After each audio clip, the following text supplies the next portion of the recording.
Parang di na umuubra ngayon ang kasabihang money can't buy happiness dahil ang ilang Pinoy di nangihinayang gumastos para sa ikasasaya at ikauunlad ng sarili. Narito ang 5 things that are worth your money ng mga Pinoy sa report ni Katrina Son.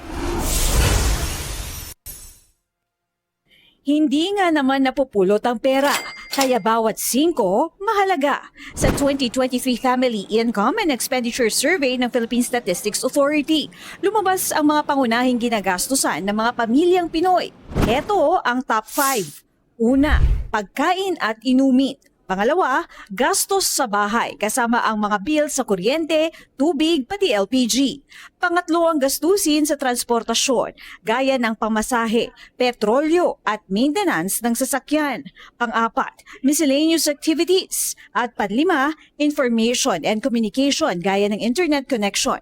Sa TikTok trending ngayon ang tanong kung ano ang 5 things that are worth your money o 5 bagay na hindi nakakahinayang nagastusan. Things worth your money. Number 1, airplane tickets.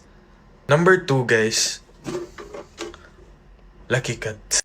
Gym membership. Number 4, yung mga herb plants na makikita mo sa grocery. Supplements. Number 1, physical books. Number 2, watches for exercising. Number 3, mic. Number 4, sunblock. Number 5, gym membership. Tinanong din namin iyan sa ilang ordinaryong Pinoy. Number 1, since kakakain lang namin, shoyu ramen from the restaurant that I love. Number 2, pickleball paddle. Number 3, shoes definitely. Number 4, a good backpack. And number 5, coin purse.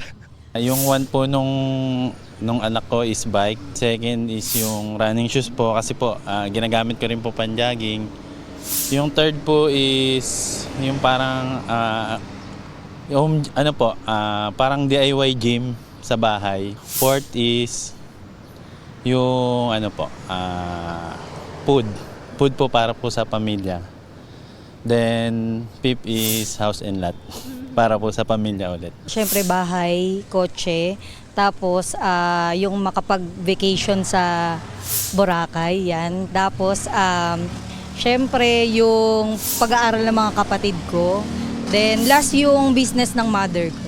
Ayon sa isang financial advisor, hindi nakapagtataka ang iba-ibang sagot ng ilan. Nakikita niya itong refleksyon ng nagbabagong pananaw ng mga Pilipino at paggastos at pagpapahalaga sa kanilang kita. I think nararamdaman din talaga ng maraming Pilipino yung pagtaas ng income at kaakibat niyan ay ang pagkakaroon ng iba't ibang mga kagustuhan, no?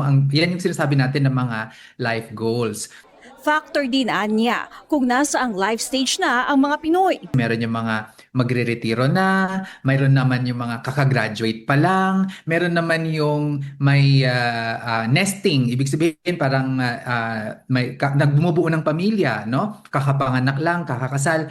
Dagdag ng eksperto, uso sa panahon ngayon ang kaisipang YOLO o You Only Live Once na naniniwalang mas mainam i-enjoy ngayon ang pinaghihirapang pera.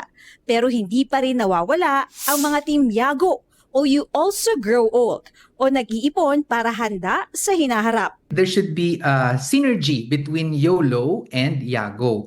At ang tawag ko dyan ay BOLO, Balance of Luxuries and Obligations.